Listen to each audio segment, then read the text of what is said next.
Spouse एक अनकही सी दिल की दास्तान बस है मासिफ एपिसोड नंबर 22। ये मंजर था तुर्की के शहर इस्तांबुल में मौजूद कसरे सिकंदर का, जहाँ पर इस वक्त सिकंदर बलाज अपनी स्टडी में बैठे किताब पढ़ने में मसरूफ़ थे, जब 20 साला हरम किसी मेंढक की तरह फुदकती इनके पास आई। इस मैडम के अपने पास आने के तरीके को देखकर सिकंदर बलाज हैरान हुए। हरम बेटा, ये आप क्या कर रही हैं? ओह बाबा, मैं फ्रॉग हूँ और फ्रॉग यूं ही चलता है। हरम, बाबा की जान, आप फ्रॉग नहीं हैं, आप इंसान हैं, और इंसान तो अशरफुल मखलूकात होते हैं। सिकंदर बलाज के सवाल पर हरम अपना दूधिया हाथ अपने सर पर मारती बोली तो सिकंदर बलाज ने गहरा सांस भरा। फिर वो फौरन बोले तो हरम ने मुंह बनाया। बाबा, ये अशरफ कौन है? अशरफ नहीं, अशरफुल मखलूकात, यानी कि अल्लाह ने जो भी मखलूकात इस दुनिया में बनाई हैं, इनमें सबसे अच्छी मखलूक। समझी? नहीं समझी? मुझे मोबाइल दे, गेम खेलनी है। हरम का सवाल सुनते सिकंदर बलाज इसे समझाते बोले तो हरम ने मुंह बनाते जवाब दिया, जिस पर सिकंदर बलाज ने खामोशी से अपना मोबाइल इसके हाथ पर रखा और फिर हरम जिस अंदाज में अंदर आई थी उसी अंदाज में वापस चली गई, जबकि सिकंदर बलाज तो बस नफ़ी में सर हिलाकर रह गए।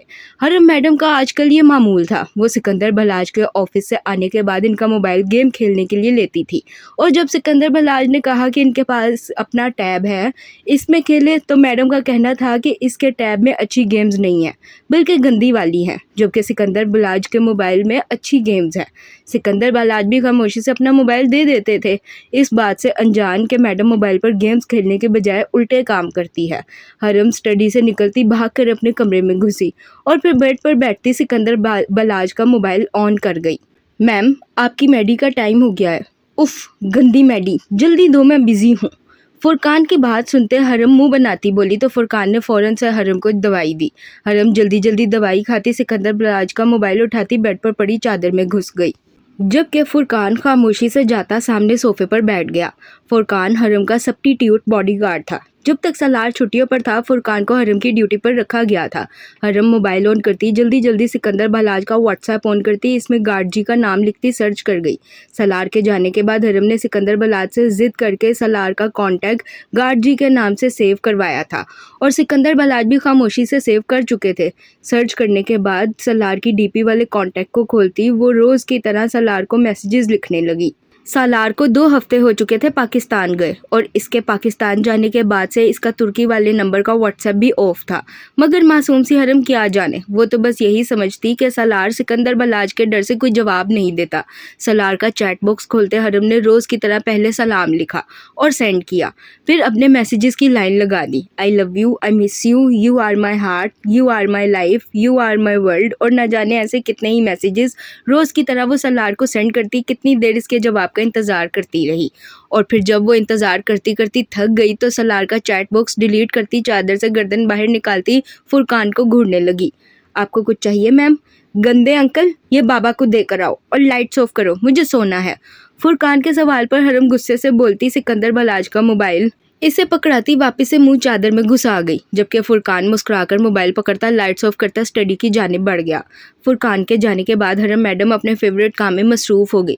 वो रोज़ की तरह अपने टैब में सलार की तस्वीर निकालती जो इसने सलार के साथ इसके जाने से पहले आखिरी दफ़ा ली थी, देखने लगी, और फिर सलार की तस्वीर को देखती रोती रोती वहीं पर सो गई, जबकि टैब रोज़ की तरह टाइम आउट होने पर अपने आप लॉक होता हरम का सीक्रेट सबसे छुपा गया। आज वो सब हॉस्पिटल से सीधा सलार के घर आए थे। इन्हें सलार की माँ हाजरा के हाथ की बिरयानी बहुत पसंद थी, और हाजरा ने आज इन सब की फरमाइश पर बिरयानी बनाई थी, तो फिर वो सब कैसे ना पहुंचते बिरयानी खाने। जैसे ही वो सब इकबाल टाउन सलार के घर पहुंचे तो हाजरा ने इन्हें बताया कि बिरयानी को अभी दम लगना बाकी है, जिस पर वो सब मुंह बनाते सलार के कमरे में चले गए। यार, हम लोग इस्लामाबाद कैसे जाएंगे? ट्रेन से जाएंगे, मैं टिकट्स बुक करवा चुकी हूँ, तुम्हें व्हाट्सएप की थी, देख लो। 6 घंटे की ट्रेन है लाहौर से इस्लामाबाद की, मैं तो बहुत खुश हूँ इस सफ़र के लिए। सलार के सवाल पर हयाम फ़ौरन बोली तो मशारिब ने मुस्कुराकर जवाब दिया, जिस पर उमैस ने नफ़ी में सर हिलाया। मशारिब ट्रेन का सुनते यूँ खुश था जैसे ज़िंदगी में पहली बार सफ़र करने वाला हो। हालांकि तुर्की में वो ट्रेन के सफ़र करते रहते थे। हया, मुझे तो कोई टिकट्स नहीं आई। क्यों? मैंने भेजी तो थी तुम्हें। तुमने तुर्की वाले नंबर पर भेजी होंगी, वो तो ऑफ़ है। अबे तो ऑन कर लेना, पता नहीं किस किस का मैसेज आया हो तुझे। एक दफ़ा ऑन करके चेक करने पर तू मर नहीं जाएगा। हयाम की बात सुनते सलार ने फ़ौरन से अपना व्हाट्सएप खोला। हयाम का कोई मैसेज ना पाकर सलार हयाम को देखता बोला तो हयाम ने परेशानी से जवाब दिया, जिस पर सलार मुस्कुराकर बोला तो मशारिब ने इसे घूरकर जवाब दिया। मशारिब की बात सुनते सलार ने मुंह बनाते अपना 2 हफ्तों से बंद व्हाट्सएप ऑन किया और यही सलार की गलती थी। सलार ने जैसे ही व्हाट्सएप ऑन किया इसके व्हाट्सएप पर नोटिफिकेशंस का अंबार लग गया। अबे इसको साइलेंट कर, नहीं तो मैं इसे तोड़ दूंगा। सलार के मैसेजेस की नोटिफिकेशन ट्यून बार बार सुनते जोयान गुस्से से बोला तो सलार ने फ़ौरन अपना मोबाइल साइलेंट पर करते इसे ड्रेसिंग टेबल पर रखा और खुद सबके साथ खाना खाने चला गया। खाना खाने के बाद सलार के सब दोस्त अपने अपने घर चले गए, जबकि सलार वापस से अपने कमरे में आता अपना मोबाइल उठाता अपना तुर्की वाला व्हाट्सएप चेक करने लगा।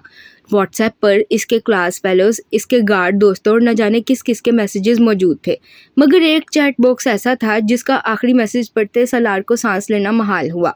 आई want to sleep with my head on your chest my love. ये मैसेज पढ़ते सलार का चेहरा शर्म से लाल हुआ।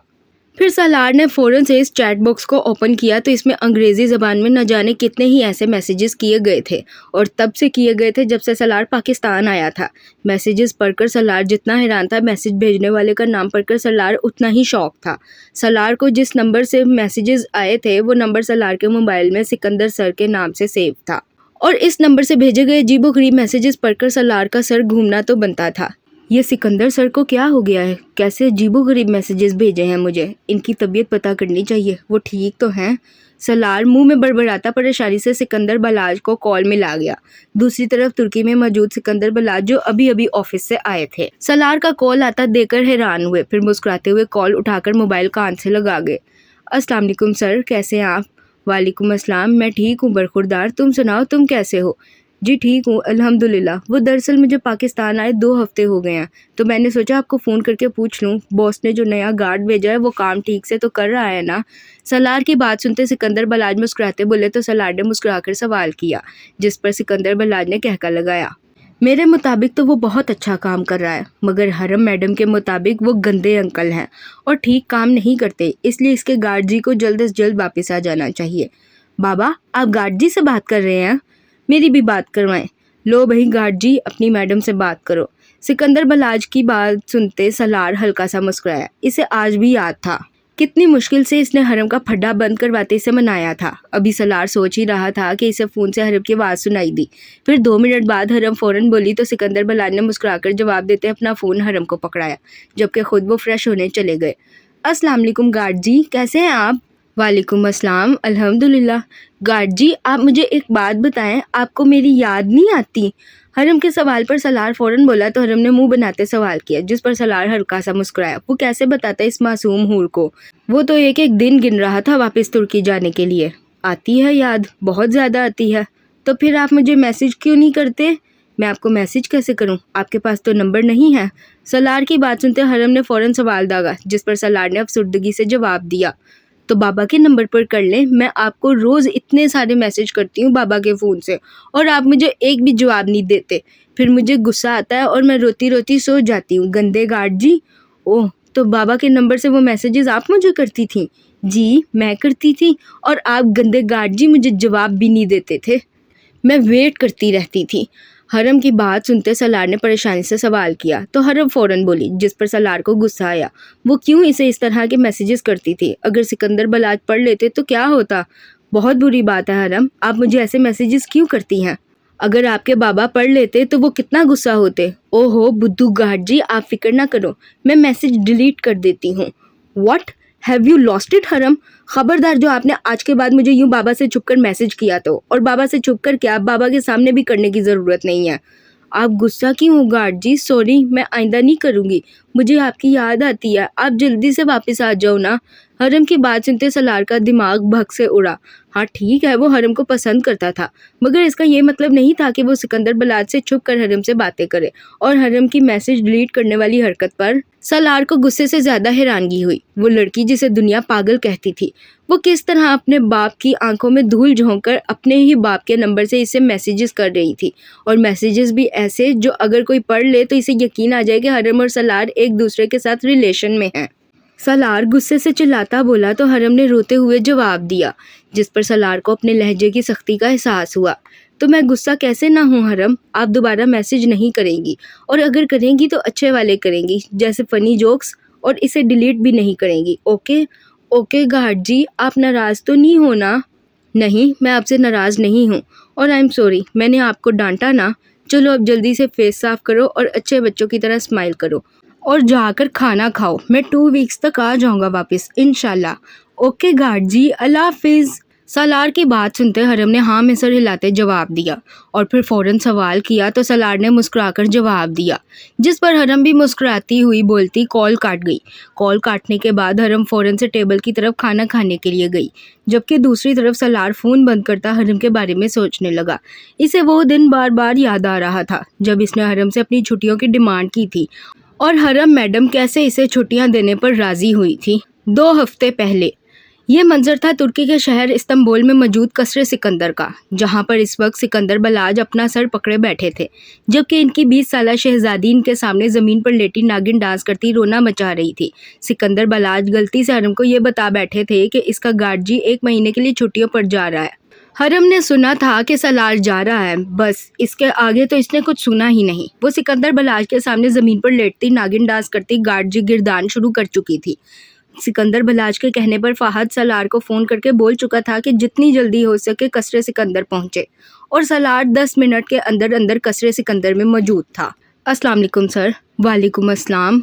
गार्ड जी, झूठे गंदे गार्ड जी, आप मुझे छोड़कर जा रहे हो ना? सालार की बात सुनते सिकंदर बलाज फ़ौरन बोले तो हरम ने चिल्लाते हुए सवाल किया, जिस पर सालार ने परेशानी से सिकंदर बलाज को देखा। मैंने गलती से ये बोल दिया कि तुम 1 महीने के लिए जा रहे हो। सिकंदर बलाज की बात सुनते सालार ने मुस्कुराकर हाँ में सर हिलाया और फिर पंजों के बल हरम के सामने बैठा। मैम, मुझे मेरे बाबा की बहुत याद आ रही है, प्लीज़ मुझे जाने दे। नहीं जाना, मैं नहीं जाने दूंगी, आप गंदे गार्ड जी हो। सालार की बात सुनते हरम नफ़ी में सर हिलाती रोती बोली तो सालार ने गहरा सांस भरा, जबकि हरम सालार को देखती गुस्से से आगे बढ़ती इसके सीने को चिपकी तो सिकंदर बलाज ने हैरानगी से इसे देखा। मगर परेशानी तो इन्हें तब हुई जब सालार सिसकी भरता अपनी आंखें बंद करता खुद पर जब्त करने लगा। मैम, तरस खाएं मुझ पर। सालार की बात सुनते हरम ने अपने दांतों का दबाव इसके सीने पर मजीद बढ़ाया तो सालार ने फिर से सिसकी भरी, जबकि सिकंदर बलाज फौरन से आगे बढ़ते हरम को सालार से दूर करने लगे, मगर वो तो किसी जोंक की तरह सालार के सीने को चिपकी थी। सर प्लीज़, ये खुद रुक जाएंगी, आप मत करें कुछ, वरना इनका भरोसा नहीं, मेरे सीने से गोश्त उतार सकती हैं ये। सालार की बात सुनते सिकंदर बलाज खामोशी से पीछे हुए। फिर कुछ देर बाद हरम भी सालार के सीने से पीछे हुई तो सालार ने फौरन से अपनी रेड शर्ट के बटन खोलते अपना चौड़ा सीना देखा, जहां पर हरम के दांतों की घड़ी के साथ नीले रंग का निशान भी मौजूद था। जबकि सालार को काटने के बाद हरम मैडम खुद ही ज़मीन पर लेटती मुंह मोड़ती सालार से पक्की नाराज़गी का ऐलान कर गई। हरम की इस मासूमाना हरकत पर सालार को टूट कर प्यार आया, जख्म भी उसने दिया और अब नाराज़ भी वो मैडम हो चुकी थी। हरम की नाराज़गी देखते सिकंदर बलाज नफ़ी में सर हिलाते उठकर अपने ऑफिस चले गए, जबकि सालार ने आगे बढ़ते हरम का बाजू पकड़ा। Don't touch me. अभी सालार ने हरम का बाजू पकड़ा ही था कि हरम गुस्से से अपना बाजू छुड़ाती बोली तो इसकी इंग्लिश सुनते सालार हल्का सा मुस्कुराया। ये इंग्लिश के छोटे मोटे जुमले सालार ने ही तो इसे सिखाए थे। हरम की बात सुनते सालार हल्का सा मुस्कुराते उठकर खड़ा हुआ और फिर बिना हरम की एक सुने इसे अपने दोनों बाहों में भर गया, जबकि हरम खुद को छुड़ाने की भरपूर तगदो करती सालार के सीने पर मुक्के मारती इसके बाल नोचने लगी। नहीं, छोड़ो मुझे, आप गंदे हो, छोड़ो मुझे। हरम सालार के बाल नोचती चीखती हुई बोली तो सालार जो सीढ़ियां पर चढ़ चुका था मुस्कुराकर सीढ़ियों के साथ बने रेलिंग से हाथ बाहर निकाल गया। सालार की यह हरकत देखते हरम खुद ब खुद सालार के सीने को लगी और इसकी रेड शर्ट का कॉलर मजबूती से थाम गई। नो गार्ड जी, मुझे छोड़ना नहीं, मैं गिर जाऊंगी। हरम की बात सुनते सालार मुस्कुराकर इसे लेता इसके कमरे में आया और फिर इसे सोफे पर बिठाता खुद भी इसके पास बैठा। मैम, आप मुझे एक बात बताएं, अगर आपके बाबा आपसे दूर जाएंगे तो क्या आपको उनकी याद नहीं आएगी? वो मुझसे कभी दूर नहीं जाते। अगर गए तो फिर आप क्या करेंगी? मैं इन्हें जाने ही नहीं दूंगी। सालार के सवाल पर हरम मुंह बनाती बोली तो सालार ने फौरन सवाल किया, जिस पर हरम अपने सीने पर हाथ बांधती बोली तो सालार गहरा मुस्कुराया। अच्छा, जब रीम आपसे दूर थी तब वो आपको याद आती थी? यस, आती थी, बहुत आती थी। ऐसे मेरा भी एक भाई है बहराम, मुझे भी इसकी बहुत याद आती है, तो मैं इससे मिलने जा रहा हूँ पाकिस्तान, 1 मंथ बाद आ जाऊँगा। सालार के सवाल पर हरम हाँ में सर हिलाती बोली तो सालार ने फौरन जवाब दिया, जिस पर हरम ने घूर कर इसे देखा। तो आप उसे यहाँ बुला लें। नहीं ना, मेरे बाबा भी लाहौर में हैं, मुझे उनसे भी मिलना है, प्लीज़ जाने दे, बदले में आप जो कहेंगी मैं वो करूँगा। ठीक है, मैं आपका बिफोर आफ्टर करूँगी। मतलब? हरम की बात सुनते सलार फौरन बोला तो हरम ने कुछ सोचते जवाब दिया, जिस पर सलार ने परेशानी से सवाल किया तो हरम हल्का सा मुस्कुराई। और फिर कुछ देर बाद हरम मैडम अपनी दिली ख्वाहिश पूरी कर चुकी थी। वो अपने गार्ड जी को अच्छे से तैयार कर चुकी थी। सलार के सवाल पर हरम ने ज़बरदस्ती इसकी तस्वीर अपने टैब में खींची थी, जो बड़ी प्यारी आई थी। फिर हरम सलार का हाथ पकड़ती इसे अपनी ड्रेसिंग के सामने बिठाती अपना सारा मेकअप इसके मुंह पर मल चुकी थी, जबकि हमारा मासूम गार्ड पाकिस्तान जाने की इजाज़त लेने की खातिर खामोशी से इस मैडम से तैयार हो चुका था। हरम ने ना सिर्फ सलार का मेकअप किया था, बल्कि सलार के बॉय कट बालों की छोटी छोटी 2 पोनियां भी बना चुकी थी। सलार के बाल छोटे होने की वजह से हरम पहले तो कितनी देर इसके काले बालों को पकड़कर पोनी बनाती रही, मगर जब वो ना बनी तो हरम ने गुस्से से सलार के काले बाल खींचकर इस 6 फुट के लंबे चौड़े गार्ड को अच्छा खासा जूना दिया, जिस पर सलार ने इसे मासूमियत से देखा। मैम मैं चुप, अगर आप बोले गार्ड जी तो मैं आपको इजाज़त नहीं दूंगी। अभी सलार बोला ही था कि हरम गुस्से से बोली, जिस पर सलार ने खामोशी से अपने मुंह पर उंगली रखी, जबकि हरम एक बार फिर इसके काले बालों की पोनी बनाने लगी। मगर बेचारी जब एक बार फिर नाकाम हुई तो इसने गुस्से से सलार के सर में मुक्का दे मारा। पोनी मैडम से खुद नहीं बन रही थी और वो इस बात का गुस्सा अपने गार्ड जी पर निकालती इस पर पूरा तशद्दुद कर रही थी, जबकि वो गार्ड सिर्फ इसकी एक इजाज़त की खातिर मासूमियत से बैठा इस पागल औरत की मार खाता रहा। मुक्का मारने के बाद हरम ने एक बार फिर पोनी बनाने की कोशिश की, मगर तीसरी बार भी नाकाम रही। अब की बार नाकामी पर हरम को इतना गुस्सा आया कि वो दराज से कैंची निकालती गुस्से से सलार के बाल काटने लगी। इस मैडम को अपने बाल काटने पर आते देखकर सलार फौरन से इसका हाथ पकड़ता इसे 2 मिनट के लिए रोकता, खुद ही अपनी 2 पोनियां कर गया। मगर बेचारे को ये करना भी महंगा पड़ा, क्योंकि अब की बार इसके सर में मुक्का इस बात का पड़ा कि पहले क्यों नहीं पोनी बनी, जबकि सलार बस मुंह बनाता अपना सर दबाकर रह गया। फिर तकरीबन आधे घंटे की मेहनत के बाद हरम ने इसे अपने मेकअप से तैयार किया, जबकि साथ साथ वो अपने गार्ड पर भरपूर तशद्दुद भी करती रही, जिसे वो मासूम गार्ड खामोशी से सहता रहा। फिर हरम सलार को लेती बाहर की जानी बढ़ी तो सलार ने फ़ौरन नफ़ी में सर हिलाया। इजाज़त चाहिए ना, तो शायद चलो मिले। हरम के सवाल पर सलार ने हाँ में सर हिलाया तो हरम फ़ौरन बोली, जिस पर सलार ने गहरा सांस भरा, यानी कि आज कसर सिकंदर में इसकी इज्जत का जनाजा निकल कर ही रहना था। बाबा ये देखें, ये गार्ड जी का बिफोर है। हरम सीधी सिकंदर बलाज के स्टडी में दाखिल होती सिकंदर बलाज को तस्वीर दिखाती बोली, तो सिकंदर बलाज और फाहद जो ऑफिस का काम करने में मसरूफ थे परेशानी से हाँ में सर हिला गए। हरम सलार को पहले ही बाहर खड़ा कर आई थी और अंदर आते वक्त इसे इजाज़त की धमकी देना नहीं भूली थी। अब मैं आपको गार्ड जी का आफ्टर दिखाऊंगी, अंदर आए गार्ड जी। फाहद और सिकंदर बलाज का हिलता सर देखते हरम फ़ौरन बोली, तो सिकंदर बलाज और फाहद ने परेशानी से इसे देखा। तभी सलार अपने मुंह पर दोनों हाथ रखता स्टडी में दाखिल हुआ।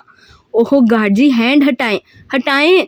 हरम सलार के दोनों हाथ इसके मुंह से हटाती बोली, मगर हाथ अपनी जगह से 1 इंच भी ना हिला सकी।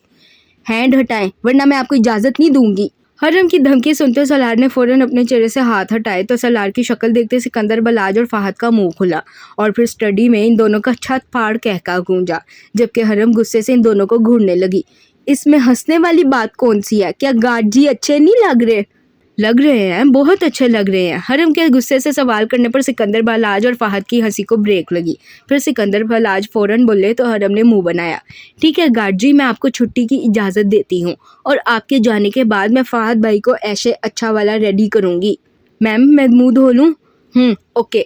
हरम की बात सुनते सलार ने शुक्र का कलमा पढ़ा। वो हरम के टेस्ट में काफ़ी मार खाने और अपनी बेइज्जती करवाने के बाद पास हो चुका था, जबकि इसकी बात सुनते फाहद ने आंखें फाड़ते हरम को देखा। फिर सलार हल्की आवाज़ में बोला तो हरम हाँ में सर हिलाती बोली, जिस पर सलार फ़ौरन से पहले भागकर स्टडी के वॉशरूम में घुसा और मुंह धोकर बाहर निकला, जबकि हरम फाहद को मुस्कुराकर देखती अपने सुनहरे बाल झटकती वहाँ से अपने गार्ड जी के साथ निकलती चली गई। 2 हफ्ते बाद सलार अपने कमरे में बैठा हरम का इजाज़तनामा सोचता जुरजुरी लेता उठता अपने कपड़े पैक करने लगा। अब इसे अपने सब दोस्तों के साथ इस्लामाबाद भी तो जाना था। ये मंजर था पाकिस्तान लाहौर में मौजूद मलिक मैंशन का, जहां पर इस वक्त हयाम लाउंज में बैठी अपनी दादी जान को समझा रही थी कि वो 1 हफ्ते बाद वापस आ जाएगी, मगर सबीन मलिक ये बात मानने को तैयार ना थी। इनका कहना था कि हयाम एक बार फिर इनको छोड़कर जा रही है और अब की बार अगर हयाम गई तो वो जिंदा नहीं रह पाएंगी। अभी सबीन मलिक और हयाम बहस कर ही रहे थे कि 5 साला शाहजेब आता इनके पास खड़ा हुआ। अपनी पुप्पो और दादी जान को बहस करते देखकर शाहजेब ने मुड़ते अपने पीछे खड़े अपने माँ बाप और चाचू चची को देखा। फिर वो आगे बढ़ता ज़बरदस्ती हयाम की गोद में चढ़ गया। शाहजेब की इस हरकत पर सबने इसे हैरानगी से देखा। जबकि शाहजेब हयाम की गोद में चढ़कर बैठता इसे देखने लगा। जेब को क्या हुआ? पुप्पो आप कहाँ जा रही हो? पुप्पो 1 वीक के लिए जोयान भाई और मशारिफ भाई के साथ बाहर जा रही हैं, 1 वीक बाद वापस आएंगी। हयाम के सवाल पर शाहजेब ने मासूमियत से सवाल किया तो हयाम ने मुस्कुराकर इसे अपने सीने से लगाया। फिर फौरन बोली तो शाहजेब ने बुरा सा मुंह बनाया। आप मुझे भी साथ ले जाओ। क्यों? आपको क्यों साथ लेकर जाऊं? आप यहाँ अपनी मम्मा के पास रुको ना। पुप्पो 1 वीक बाद आ जाएंगी। नी मम्मा गंदी हैं, वो मुझे मारती हैं, आप मुझे अपने साथ ले जाओ। आप अच्छी हो, आप नहीं मारती। शाहजेब की बात सुनते हयाम मुस्कुराकर बोली तो शाहजेब अपने सीने पर अपनी नन्ही नन्ही बाजू बांधता मुंह बनाता गुस्से और जिद्दी अंदाज में बोला। तो हयाम ने मुस्कुराकर इसे देखा। तो आप शरारत ना किया करो, फिर मम्मा नहीं मारेंगी आपको। नी मम्मा गंदी हैं, वो बाबा को भी मारती है। अच्छा बाबा को कैसे मारती है? ऐसे ठा करके। हयाम की बात सुनते शाहजेब फौरन बोला तो हयाम ने कहका लगाते सवाल किया, जिस पर शाहजेब हवा में किसी को थप्पड़ मारता बोला तो हयाम ने एक बार फिर कहका लगाया। फिर मुस्कुराकर शाहजेब का गाल चूमती से ज़मीन पर अपने सामने खड़ा कर गई। नहीं, जेब पुप्पो के साथ नहीं जा सकता, क्योंकि पुप्पो तो अपने हॉस्पिटल के काम से जा रही हैं ना। लेकिन पुप्पो जेब से वादा करती हैं, वो जेब के लिए और सफ़ीर के लिए ढेर सारे टॉयज़ लाएंगी। कार भी लाएंगी? हाँ कार भी लाऊंगी, और जो जो जेब ने लेना है वो पुप्पो को बता दे, पुप्पो सब कुछ ले आएंगी अपने बेटे के लिए। हयाम की बात सुनते शाहजेब ने चमकती आंखों से सवाल किया तो हयाम ने मुस्कुराकर जवाब दिया, जिस पर शाहजेब मरियम का हाथ पकड़ता इसे लेता भागकर अपने कमरे की जानिब बढ़ा ताकि अपनी लिस्ट तैयार करवा के हयाम को दे सके। जबकि शाहजेब के जाने के बाद उन्जिला मुस्कुराकर आती हयाम के पास बैठी। हया तुम्हारे अंदर इतना स्टेमिना कैसे आता है? शाहजेब की फैमिली ने तुम पर कितने जुल्म किए और तुम हो के शाहजेब पर अपना सब कुछ लुटाने को तैयार हो। उन्जिला मेरे साथ जो कुछ भी हुआ इसमें शाहजेब या सफ़ीर का कोई कसूर नहीं, इसलिए मैं इन दोनों को कुछ होने भी नहीं दूंगी। रही बात कि मेरे साथ जो कुछ हुआ तो वो सब शाहजेब और सफ़ीर के घर वालों ने किया था और वो अपना अंजाम भुगत लेंगे। शाहजेब और सफ़ीर तो बच्चे हैं और सच तो ये है कि इन दोनों को देखकर मेरा दिल करता है मैं अपनी जान वार दूं इन दोनों पर से। उन्जिला के सवाल पर हयाम मुस्कुराकर बोली तो नुदरत बीबी को अपनी तरबियत पर फ़ख्र हुआ, जबकि पास खड़े शाहवेज़ को अपनी गलती का अंदाज़ा हुआ। वो अपने माँ बाप के बहकावे में आकर हयाम को बहुत तकलीफ़ दे चुका था और अगर हयाम चाहती तो शाहवेज़ के बेटे को तकलीफ़ देकर इसे हर्ट कर सकती थी, मगर वो ऐसा नहीं करती थी, बल्कि वो शाहजेब और सफ़ीर को यूँ प्यार करती थी जैसे वो दोनों इसके अपने सगे बेटे हों। तो वार दो ना अपना सब कुछ इन दोनों के नाम करके, बात ख़त्म करो ना। क्यों नहीं करती बात ख़त्म? रमशा मैं इस वक्त तुम्हारे मुंह नहीं लगना चाहती, इसलिए प्लीज़ मुझसे दूरी बना कर रखो। काश तुमने भी हमसे दूरी बनाई होती, मगर नहीं, तुम माँ बेटियाँ तो मजलूम बनती मेरे घर आ गई थी और रोना डाल दिया था कि मैं अजमीर मलिक की बेटी हूँ। मुझे बाबा ने ये कहा था वो कहा था, हमें क्या पता तुम सच में अजमीर की बेटी थी भी या नहीं। रमशा का सवाल सुनते हयाम गुस्से से बोली तो सिद्रा मलिक आगे बढ़ती जहर उगलने लगी, जबकि इनकी आखिरी बात सुनते हयाम का मीटर घूमा। वो खड़ी होती बिना किसी को समझने का मौका दिए सिद्रा मलिक के मुंह पर चमाट जड़ गई। अपनी माँ की आखिरी बात तो खैर से शाहवेज़ और शहीर को भी बुरी लगी थी। सिद्रा को चमाट पड़ता देखकर रमशा की ज़बान इसके तालू से चिपकी, जबकि हयाम गुस्से से आगे बढ़ती सिद्रा मलिक का बाजू खींचती से अपने साथ ले जाने लगी। मैं 1 हफ्ते के लिए बाहर जा रही हूँ ताईजान, आपको अपनी ऐसी निशानी देकर जाऊंगी कि 1 हफ्ते तक आप मुझे भूल नहीं सकेंगी। हयाम की बात सुनते सिद्रा मलिक की आंखें फैलीं, जबकि हयाम के इशारा करने पर बासिल ने सिद्रा मलिक के पैरों पर मिट्टी का तेल का छिड़काव किया और फिर सिद्रा मलिक की दोनों बाजू पकड़ गया। नहीं हयाम तुम ये सब नहीं कर सकती। क्यों नहीं कर सकती? मैंने आपके हाथ से गोलियां खाई हैं ताईजान, मैं ये क्यों नहीं कर सकती? मैं ये करूँगी और फिर मैं आपको गोलियां मारूंगी। मैं तो बच गई थी ताई, मगर आप नहीं बचेंगी। सिद्रा मलिक की बात सुनते हयाम चिल्लाती बोली तो सिद्रा मलिक ने नफ़ी में सर हिलाया, जबकि इसकी बात सुनते बाकी सब ने हैरानगी से एक दूसरे को देखा।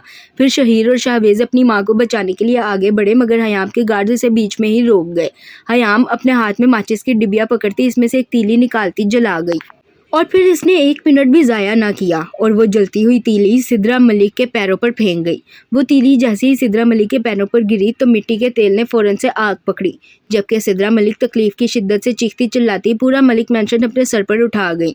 फिर सिद्रा के पास खड़ा हयाम का दूसरा गार्ड फ़ौरन से सिद्रा मलिक के पैरों पर पानी डाल गया, मगर सिद्रा मलिक के पैर बुरी तरह से झुलस चुके थे।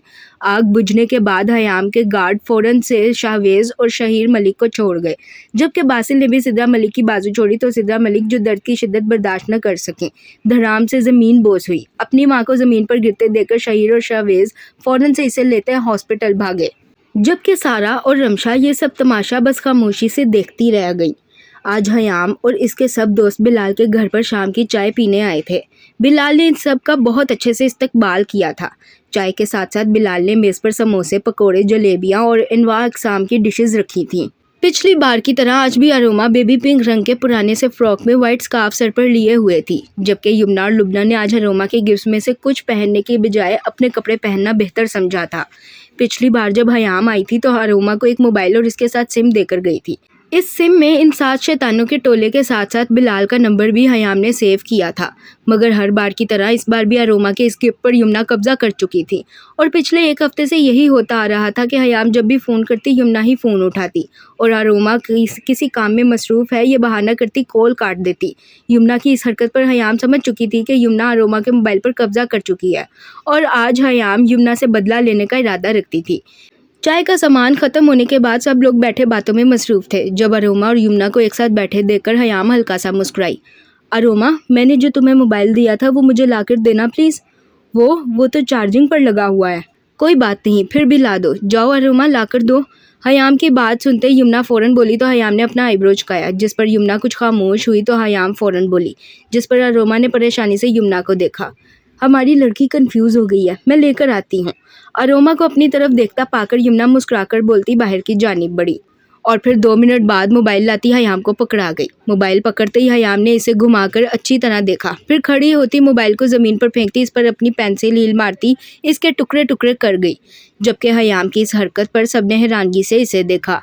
हया, ये तुमने क्या किया? मैंने तुम्हारी बीवी को मोबाइल दिया था उमैस, और ये मोबाइल इसे मिले 1 हफ्ता हो गया और जब भी इस मोबाइल पर फ़ोन करो तो ये यमुना फ़ोन उठाती है, अरोमा नहीं। और इसका हर बार कहना होता है वो काम में बिज़ी है, अभी बात नहीं कर सकती। अब अगर ये मोबाइल इस काम का ही नहीं है कि मेरी और अरोमा की बात करवा सके तो मेरे मुताबिक इस फजूल से मोबाइल को तोड़ देना चाहिए। और बस मैंने इसे तोड़ दिया। उमैस के सवाल पर हयाम मुस्कुराकर बोली तो उमैस कुछ खामोश हुआ। वो समझ चुका था कि अरोमा के ये गिफ्ट में भी यमुना ले चुकी है। जबकि यमुना ज़मीन पर पड़े इस टूटे फूटे फ़ोन को देखती आंखों में आंसू लिए वहाँ से उठकर यूं भागी जैसे वो फ़ोन सच में इसी का हो। मैं तुम्हें दूसरा फ़ोन ला कर दूंगी अरोमा, और उम्मीद करूंगी कि अगली बार किसी फ़ोन का हाल इस फ़ोन जैसा ना हो। तुम वो फ़ोन अपने पास ही रखोगी और हम सब से कांटेक्ट में रहोगी, समझी तुम? जी समझ गई। हयाम गुस्से से बोलने पर अरोमा हल्की आवाज़ में बोली तो हयाम ने हाँ में सर हिलाया। फिर अपने बैग से दूसरा मोबाइल निकालती अरोमा को पकड़ा गई, जबकि इसकी इतनी स्पीडों पर सबने आंखें फाड़ते इसे देखा। रिलैक्स, पहला फ़ोन मैंने अपनी जेब से लिया था, मगर ये दूसरा फ़ोन किंग ने भेजा है अपनी भाभी को। उमैस के चेहरे की परेशानी देखते हयाम मुस्कुराकर बोली तो उमैस ने हाँ में सर हिलाया। जबकि अरोमा खामोशी से हयाम से मोबाइल पकड़ती अपने सामने रखती मुस्कुराकर सबसे बातें करने में मसरूफ़ हो गई।